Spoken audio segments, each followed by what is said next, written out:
Hello, everybody. Welcome back to Beacon Pines. The last time we played this, we met Beck, who is the cool-looking cat that we see in the intro. And we made it to Chapter 4. Rollo is safe, thank goodness. So we're going to find out what exactly happened the night that we were at the Valentine Manor. So let's get into it. Or not the Valentine Manor, the Valentine Warehouse. So let's go. Our harvest awaits. Luca took a deep breath and gingerly opened the door, steeling himself for Gran's wrath.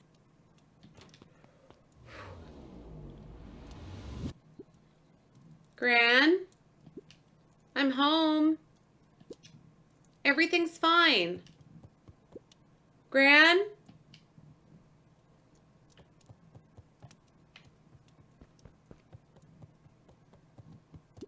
Gran? I know I wasn't supposed to go anywhere. I was just helping look for Rollo.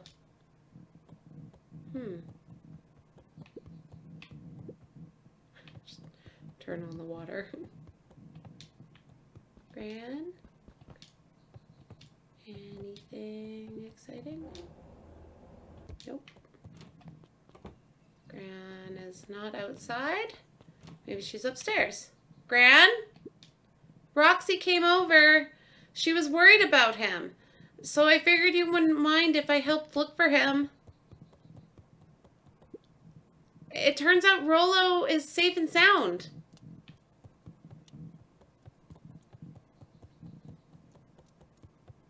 Gran? Luca was alone. Oh. The house was empty. Oh. So Gran's not back yet. I guess that's a good thing. Nothing to do now but sleep, I guess. Luca was sitting by the pond, listening to small waves lap against a rock. His father sat in a folding chair in front of him. Without turning, he spoke. "Why don't you grab me some nice bait?" "Sure thing, Dad." Luca hopped over to the tackle box and popped open the lid. Inside was a rolling, buzzing mass. "We're fishing with bees?" Luca's father gave a warm chuckle. "Well, you catch more fish with bees than honey. Pick us out a good one." Luca closed his eyes and plucked out a bee. He could feel its wings struggle between his finger and thumb. Holding it at arm's length, he hurried over. His father deftly baited the hook and examined his work. "Interesting choice." With a practiced flick of the wrist, the line buzzed in a graceful arc. The water accepted it without a splash or ripple. The wrong choice, but I respect it. The pond began to freeze over. Oh. Sometimes we gotta make the wrong choice before we can make it right. Pallid ice propagated across the still surface with an alarming speed. Luca scrambled back as the ground beneath him turned cold. "Dad, I don't understand." "Sorry, kiddo. Understanding isn't always part of the deal."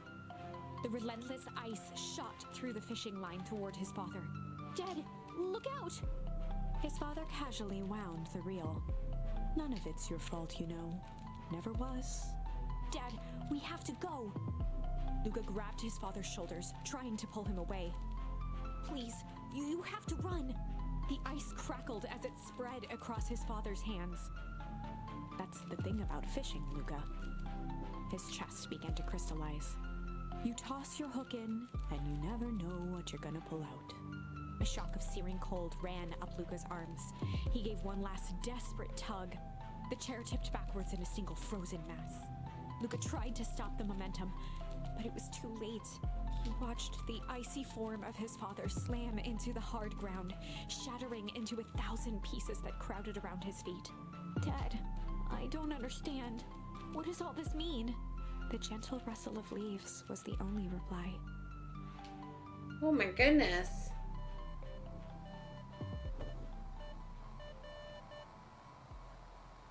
Luca's eyes struggled to focus on the walkie-talkie.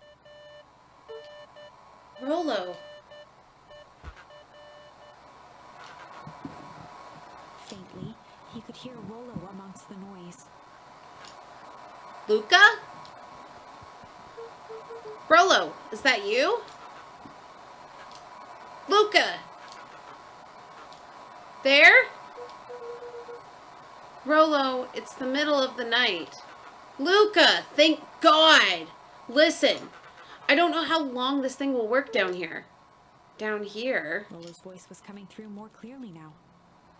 But some words were still just static. Listen to me. Someone grabbed me yesterday. What? The man in the hazmat suit? It took me some sort of... I think I'm underground. Underground? Are you okay? Kinda. They seem more interested in blah, for now, at least. Mr. Kerr said you made it back home safe. Kerr? No. Trust. He's... Hold on. Someone's coming. The signal went silent. Rolo? Rolo, where are you? Luca held still, waiting for a response, his pounding heartbeat marking the passage of time. Okay, I think they're gone. It's getting worse. I can barely hear you. His voice began to fade. Losing signal. Not much time. Mission control. You need to... The treehouse. The treehouse! With that, the signal died for good. What was he trying to say about the treehouse? What's at the treehouse? The antenna! He wants me to use the antenna at the treehouse to get a better signal. Rolo, you're a genius. Luca grabbed the walkie-talkie and sprinted to the treehouse. Okay, hook up the walkie-talkie. Let's go. Luca heard a group of footsteps approaching. He dashed behind the bushes to avoid being spotted. It's Grandma. Who are those people? So we all understand our roles. You can count on me. I still think we need more time. This wasn't the original plan. Mr. Tolliver paused, shifting his eyes to one side. We're all in danger now. I, for one, refuse to sit idly by while that danger persists. Hiram, you just keep your wits about you. Mr. Tolliver took one long, quiet breath. You're right. You can count on me. I just wish we'd have made a deal with Eris Valentine. Her resources could have come in handy.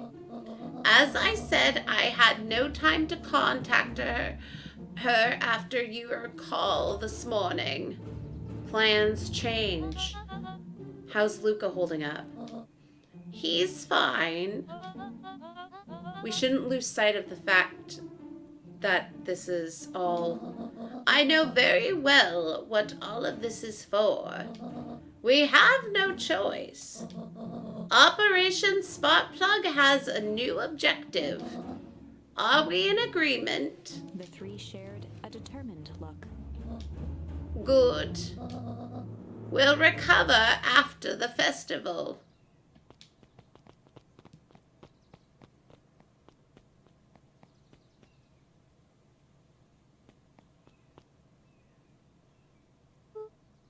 Gran? Why are you meeting with Miss Fratelli and Mr. Tolliver late at night? God, Jesus Christ! The bat! Yeah, that's me! Dawn, you scared me. How long have you been there? Oh, just a few minutes. Earlier today, I saw Mr. Tolliver and your Gran enter the diner together. When my shift at the newsstand was over, they still hadn't left. So I used the greatest tool of any investigative reporter. Time. When they left, I tailed them here.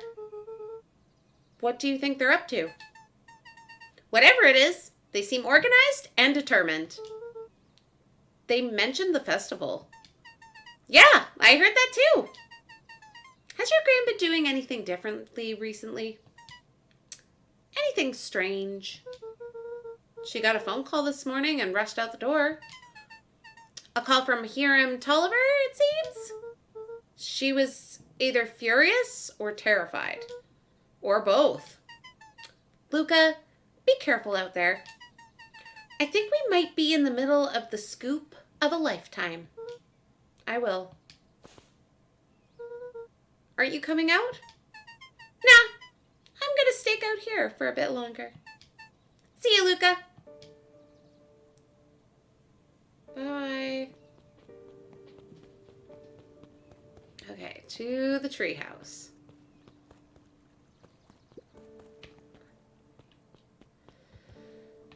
Okay, let's go. Just chill. Okay. All right. Rollo, are you there? I'm at the treehouse now, Rollo. Mr. Kerr said you were all right.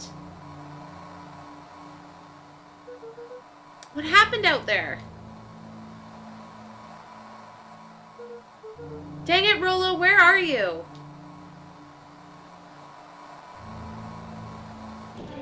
Oh! Who's there? Luca could only see a cloaked shape behind the rocket. I've got weapons in here. So you'd better come out now. He strained to hear as a muffled voice began. Weapons? How could you hurt something that's already dead? Fear gripped Luca's throat. Who are you?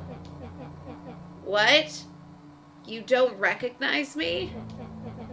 I guess I don't even recognize myself anymore. Luca stared at the ground for a moment, trying to place the dampened voice. The figure shifted slowly from behind the rocket, revealing itself to Luca. Oh, I'm a monster. And now they hunt me like the beast I am. Iggy. Luca reached over empathetically. Iggy's tone jolted to dejected anger. Don't touch me! This is all your fault. Luca slumped to the ground, overwhelmed by guilt. I'm sorry. I didn't mean to. I lost control. So you can control yourself for a second, and I get to be like this forever. There must be a way to fix this. Oh, you're gonna be my savior. Perfect little Luca saves the day with his positive attitude and the power of friendship. None of this matters. There's no time. They're after me. They chase me all through the Weepwood. I only came here to hide. Hide from who? Who's after you? Luca! Luca! Rollo! It's not safe, Luca! Rollo, where are you? The treehouse! I'm at the treehouse, Rollo! Where are you? No, Luca, the treehouse isn't safe. They said they were going to the treehouse. I was trying to tell you to stay away from the treehouse. Who says they're going to the treehouse? The clipboards. What did I tell you? Those prenatal harvest wackadoos are after me. They've been chasing me, yelling questions at me. What sort of questions? They were saying the same stuff they always do. But it's different now. Less asking, more threatening. We're gonna figure this out, Iggy. Yeah, well, thanks. Hello? Is anyone present on this arboreal domicile? Crap, they found me. Luca, what's happening? Don't panic. You stay here and I'll see what they want. Oh, God. Hello, Mr. Van Horn. We would love to hear your thoughts. Do you have time for an informal chat? We will be brief. Your time is valuable to us.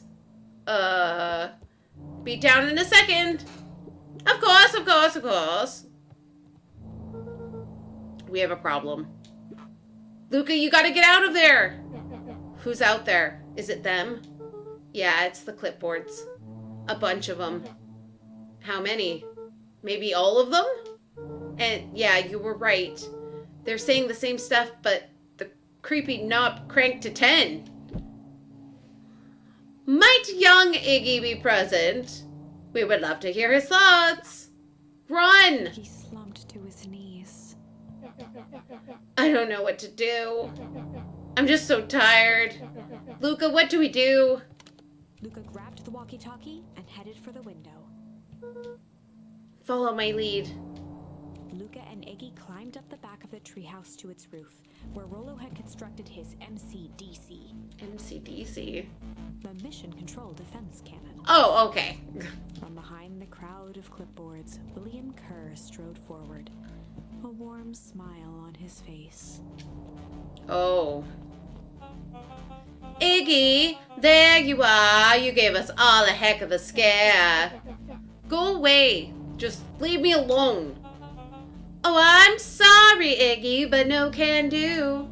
Don't worry, though. We're here to help. Help? Then why were you chasing me? Luca, can you talk some sense into your pal? Just look at him. He's not well. What's wrong with him? What did that gunk do to him? Well, that's a pretty honkin' big question, Luca. All you need to know is that he's sick. He's real sick, Luca. I just need you to let us up there to take care of him. You told me Rollo was okay, that he was back at his place resting. He is, poor fella, just got a little lost. That's a lie. That is a hurtful thing to say, Luca. I thought we were buddies. Why? Because he lets you ramble on like a wackadoo? Nobody likes you, creep. His smile faltered. Ooh. Why don't you pop on down here so we can have a face-to-face? Yelling like this is gonna give us all a heck of a sore throat. And who wants that? Luca's grip tightened on the MCDC. What did you do to Rollo, you liar? Well, shucks, Luca, the only teeny tiny fib I told you was that he was at home. He is resting, and he is perfectly safe. For now, at least. What happens to him next is up to you, Luca. Look around. You're in quite the pickle, and I am the only person in the whole wide world who can help you. You get to decide how this ends. Luca's mind raced. Ooh. He was caught in a trap. Is this another choice? When there's no hope. Iggy wiped his cheeks with a sleeve. What are you gonna do, Luca? Luca drew himself up and decided to take the only opportunity they had left. Fight. Yeah, I guess that's the only opportunity. That's the only one we have for fight. Luca drew himself up and decided to take the only option they had left. Fight. He swung the Mission Control Defense Cannon around, aiming it confidently at the smirking face of William Kerr. Hey, Mr. Kerr. Luca summoned his most insolent demeanor. Rollo sends his regards. Hey! That was uncalled for, more than a little rude. And just plain unsanitary. Luca, I really did think we were good pals. What a shame that it's come to this. Kerr turned his back on the two boys. End this. With a nonchalant wave of the hand, he made his exit. As the clipboards began to slowly advance on the treehouse, Luca looked to Iggy with resignation in his eyes. The end. The end? What? Oh no! That escalated quickly. Maybe discretion was the better part of valor here. Let's put a pin in this for now. Okay. All right. Well, okay. So I guess we could not fight. So, all right. I'm going to end this here, I guess. Seems like a good spot. Where are we going to go next? Tickle. Oh, we can, oh, instead of change, you can struggle. So there's a couple options we have. We can do Warehouse of Horrors, or we can do Hazardous Hectoring. Okay. You know what? I'm going to leave this up to you on which one we decide to do. So make sure you leave a comment down below on which one you want to see. Do you want to see Hazardous Hectoring or Warehouse of Horrors? Please let me know.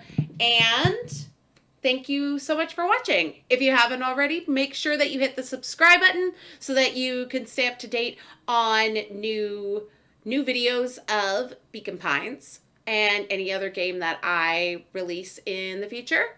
And leave a like as well. So yeah, that's all for me. Thank you so much for watching, and I'll see you next time. Bye!